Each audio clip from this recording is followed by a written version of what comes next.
berarti, amin. Yes.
bersuka Tuhan, kami mau melihat apa yang Engkau lihat. Kami gak mau Tuhan melihat segala sesuatu, our circumstances dari pandangan kami sendiri. Tuhan, kami boleh salah, tapi kami percaya kalau kami belajar melihat semuanya dari firman, kebenaran, dari pandangan-Mu, semua akan membuat kami semakin bertumbuh dan belajar semakin mengenal Engkau ya Bapa. Dan biar hari ini kami mau naikkan nyanyian ini sebagai doa kami kepada-Mu.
melenyapkan segala ketakutan, melenyapkan segala kekhawatiran. Kasih yang sempurna itu memberikan kemenangan dalam kehidupan kami. Dan saat ini kami mau pegang Tuhan apa yang menjadi kebenaran firman-Mu. Kami mau terus belajar memiliki kasih seperti kasih-Mu kepada kami. Tapi kami tahu Tuhan, kami gak mampu walau kami seorang diri. Maka itu kami bilang bahwa setiap saat dalam kehidupan kami perlu Engkau, kami perlu Engkau. Kami mau belajar dari kasih-Mu yang sempurna dalam kehidupan kami. Tuhan, bahwa kami melihat setiap visi, rencana-Mu dalam kehidupan kami, dalam gereja-Mu Tuhan. Berikan kami apa yang menjadi visi-Mu Tuhan di tengah-tengah gereja-Mu. Kami mengucap syukur, kami mau taruh segala pengharapan kami pada Engkau. Karena kami tahu Padamu ada kemenangan, Padamu ada kebebasan, Padamu ada kesembuhan Tuhan. Kasih yang sempurna melenyapkan segala ketakutan. Di dalam nama Tuhan Yesus kami terima kasih yang sempurna itu. Haleluya. Amin. Halo teman-teman, apa kabar? Senang bertemu dengan teman-teman lagi semua di hari Minggu ini. Gue percaya teman-teman berada di sini, teman-teman ada di dalam Zoom meeting ini, itu artinya teman-teman masih semangat, masih antusias untuk bisa mencari Tuhan, untuk bisa berkomunitas dan juga mengalami Tuhan dalam hari-hari hidup saudara. Itu adalah hal yang baik. Nah teman-teman, tema bulan ini adalah Coram Deo, in the presence of God. Hari ini gue mau bawa tentang alive, hidup. Sebenarnya tema yang diberikan adalah choose being alive. Cuma hari ini yang gue akan bawakan pada teman-teman semua adalah are we really alive? Betul-betul hidup. Nah teman-teman, jika kita bilang bahwa kita hidup hari ini, pertanyaannya adalah hidup seperti apa yang kita hidupi sebenarnya?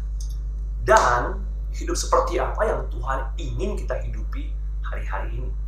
Ini adalah pertanyaan penting supaya kita tidak hidup sembarangan, supaya kita tidak hidup sia-sia. Teman-teman harus tahu bahwa hidup ini akan berakhir suatu hari nanti, dan suatu hari nanti kita akan ketemu Sang Pencipta. Ketika saat itu kita sudah terlambat untuk berpikir dan memperbaiki hidup kita lagi, tidak bisa lagi. Nah, maka itu kita mesti tahu, kita harus cek, selalu belajar hidup seperti apa yang dimaksud oleh Tuhan. Mari kita lihat di 1 Tesalonika 5 ayat 23. Presentasi gue dalam hari ini banyakkan bahasa Inggris, rata-rata bahasa Inggris semua. Gue akan berikan terjemahan bahasa Indonesia melalui lisan, tapi gue percaya teman-teman semua pasti ngerti lah ya. Oke, dikatakan seperti ini. The ingredients of human life, 1 Tesalonika 5 ayat 23. Now may God of peace himself sanctify you completely, and may your whole spirit, soul, and body be preserved blameless at the coming of our Lord Jesus Christ. New King James Version. Di dalam terjemahan Indonesia dikatakan seperti ini. Semoga Allah damai sejahtera menguduskan kamu seluruhnya, dan semoga roh, jiwa, dan tubuhmu terpelihara sempurna dengan tak bercacat pada kedatangan Yesus Kristus Tuhan kita. So teman-teman, kalau kita lihat dalam firman Tuhan ini, ternyata kriteria dan bahan baku yang Tuhan berikan kepada kita untuk memiliki hidup yang sesungguhnya dalam Tuhan terdiri dari 3 bagian. Ada 3 bagian. Pertama adalah roh, kedua jiwa, dan ketiga adalah tubuh. Berarti ada kemungkinan bahwa kita hidup dalam kondisi 3 hal ini tidak bertumbuh dengan merata. Padahal yang Tuhan inginkan adalah komplit, lengkap. Artinya tubuh, jiwa, dan roh kita bertumbuh secara bersamaan. Tubuh, jiwa, dan roh kita lengkap dikuduskan. Teman-teman, kalau gitu pertanyaannya, apakah mungkin kita hidup dalam kondisi yang tidak imbang, tapi kita masih hidup? Apakah mungkin kita being alive, hidup, tetapi bersamaan dengan itu kita juga mati? Ternyata itu memungkinkan, teman-teman semua. Ternyata itu bisa terjadi. Betapa mengerikannya hal itu. Itu artinya kita zombie. Itu artinya kita tidak punya kesadaran kalau itu terjadi hari-hari ini. Mari kita lihat facts, kebenarannya, interesting. Di Roma 8 ayat 10 dikatakan, and Christ lives within you. So even though your body will die because of sin, the Spirit gives you life because you have been made right with God. Efesus 2 ayat 1, once you were dead because of your disobedience and your many sins. once you are dead because of your disobedience and your many sins.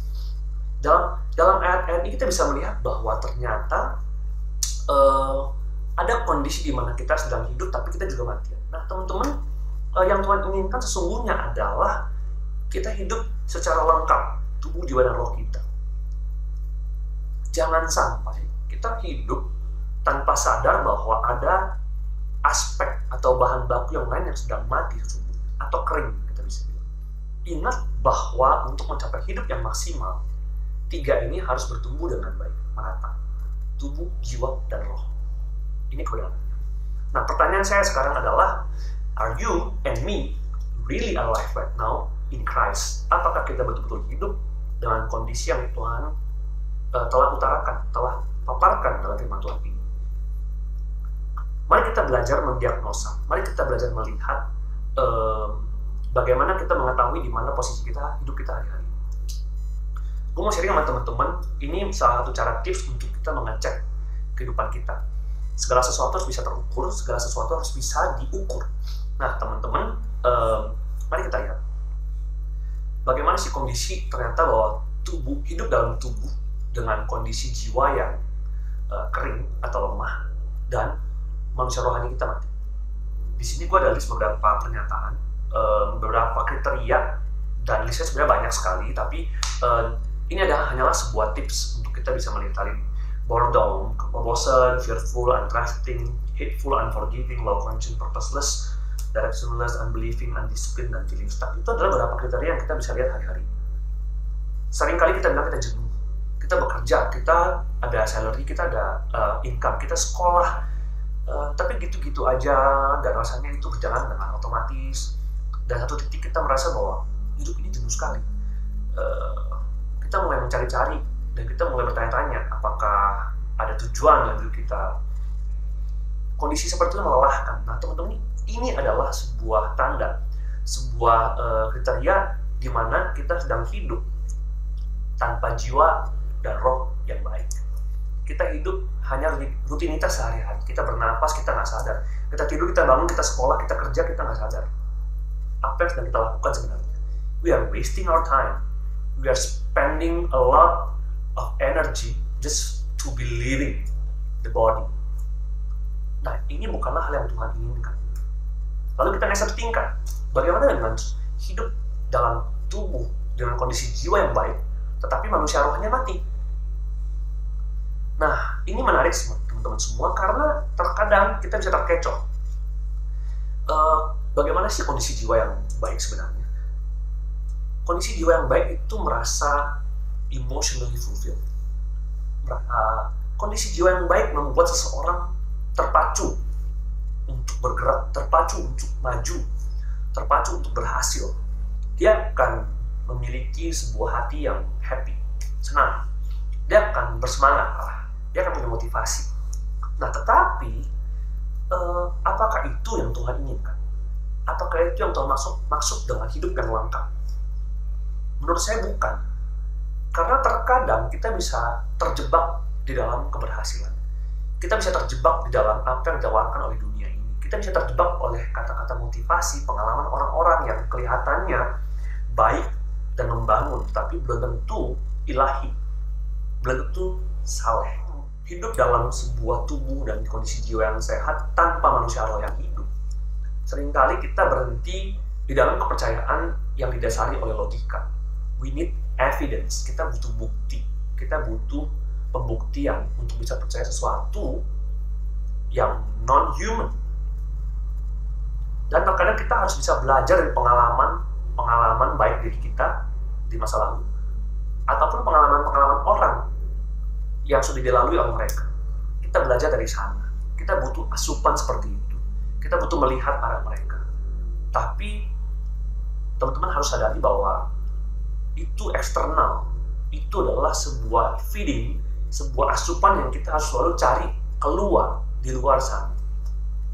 Nah teman-teman, itu bukanlah hidup yang lengkap yang Tuhan maksud untuk kita hidupi. Bagaimana sih sebenarnya kehidupan yang sesungguhnya Tuhan inginkan? Apa yang dimaksud dengan tubuh, jiwa, dan roh yang lengkap, yang kuat? Mari kita lihat. A healthy body, tubuh yang sehat. A good soul, jiwa yang baik. A a strong spirit, roh yang kuat.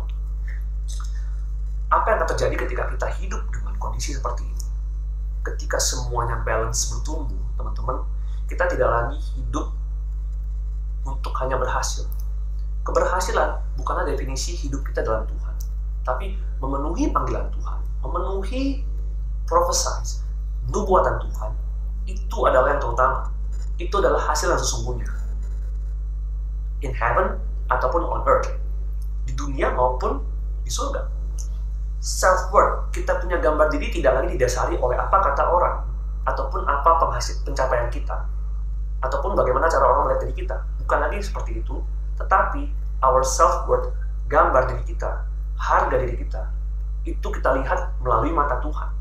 Bagaimana Tuhan menciptakan kita, bagaimana Tuhan mengasihi kita. Kita akan selalu stick di sana dan kita tidak bergoyang dari hal itu. Karena roh kita melekat pada Tuhan. Divinity over humanity, kita tidak lagi bergerak ataupun berpikir berdasarkan pola kemanusiaan, tetapi kita akan bergerak berdasarkan pola ketuhanan, pola Tuhan, pola kerajaan Allah, divinity.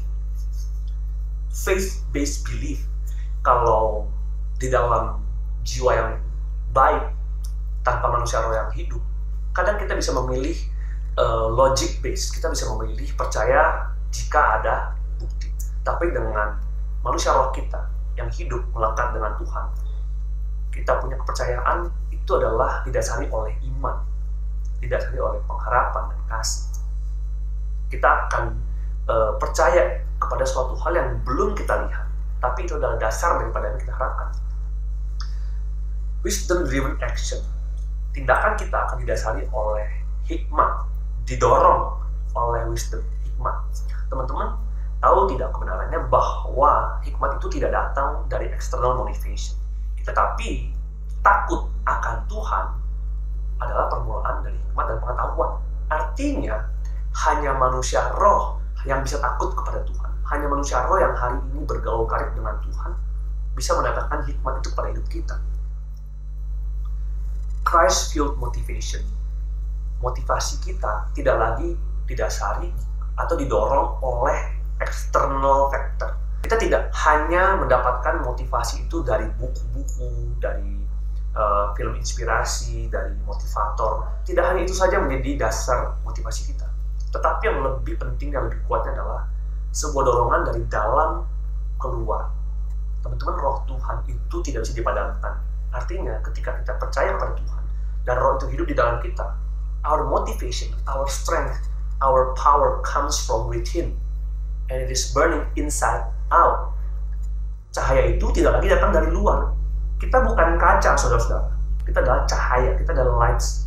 The lights live within us. Kalau kita kaca, kita butuh sumber cahaya untuk bisa memantulkan cahaya itu. Nah, teman-teman, ini adalah hidup yang lengkap yang Tuhan inginkan. Tubuh yang sehat, jiwa yang baik, roh yang kuat. Nah, pertanyaannya hari ini, di manakah posisi hidup kita sekarang? Saya mau teman-teman luangkan waktu beberapa saat untuk berpikir sejenak, ada di posisi manakah hari ini hidup kita? Posisi pertama, apakah kita hidup dalam tubuh, dalam kondisi jiwa yang kering dan manusia rohani kita mati? Atau kita di posisi kedua, yaitu kita hidup dengan tubuh yang sehat, jiwa yang baik, tetapi manusia roh kita mati. Kita nggak peduli Tuhan ada apa enggak, yang penting kita hidup dengan baik. Atau posisi ketiga, kita hidupnya sehat, dengan tubuh yang sehat, jiwa kita baik, manusia roh kita kuat dan melekat kepada Tuhan. Nah, teman-teman, bagi kita yang sedang hidup dalam posisi pertama atau kedua, teman-teman jangan khawatir. Karena hari ini kita mau berbagi solusi untuk bagaimana kita bisa breakthrough. Bagaimana kita bisa mencapai kelengkapan itu. Bagaimana kita bisa menjaga supaya tiga hal ini itu bertumbuh secara berbarengan. Mari kita lihat. Hidup kita, tubuh kita itu bertumbuh secara natural. Baik kita mau atau nggak mau, dia akan terus bertumbuh dengan sendirinya. Kalau kita makan, dia membesar. Kalau kita tidur, kita tambah tinggi sampai satu titik kita berhenti meninggi, gitu ya. Nah, teman-teman, tanpa kita sadari, dia terus akan bertumbuh sampai kita mati nanti. Tetapi manusia roh kita tidak demikian. Manusia roh kita tidak bertumbuh dengan natural, teman-teman. Manusia roh kita harus bertumbuh secara proper dan intentional. Artinya kita harus sengaja melatih manusia roh kita.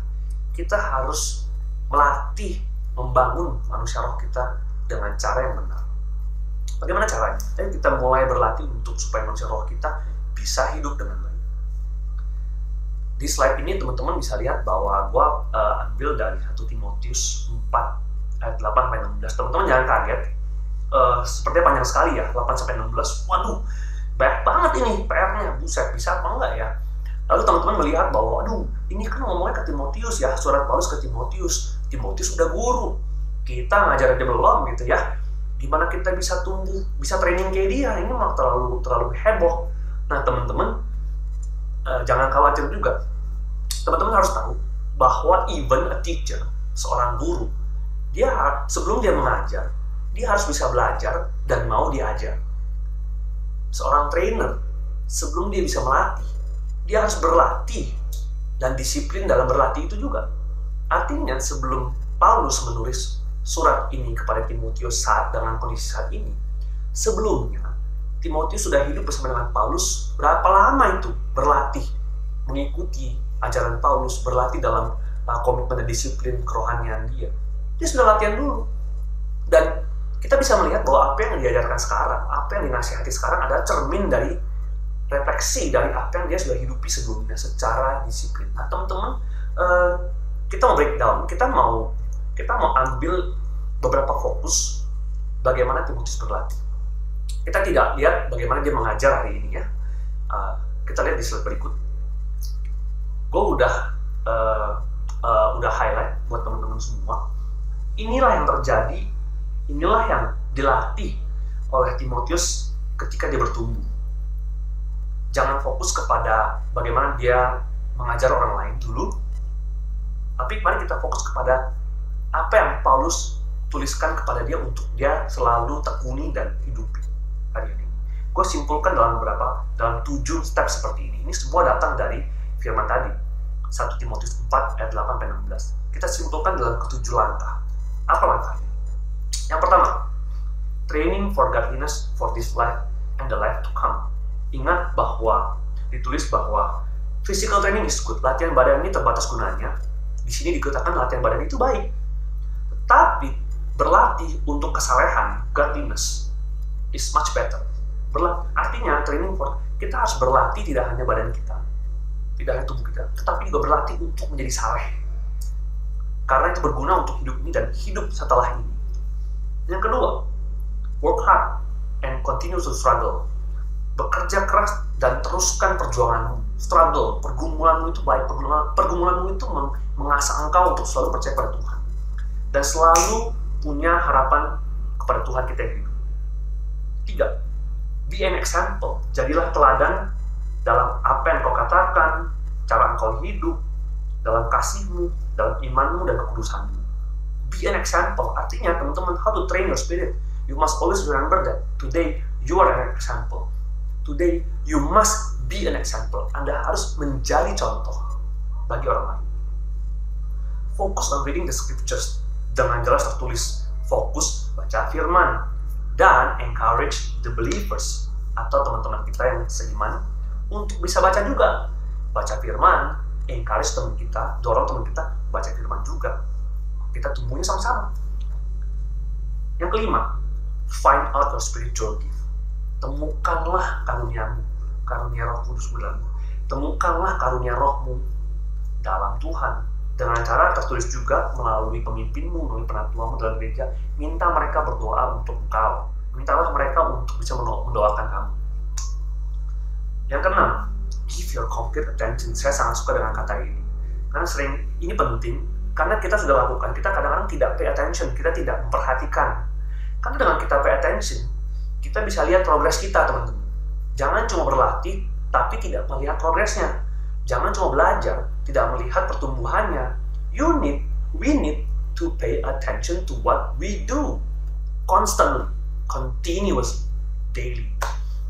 Terakhir, yang ayat 7, tahap ke-7 dikatakan, keep a close watch on how you live. Perhatikanlah bagaimana engkau hidup.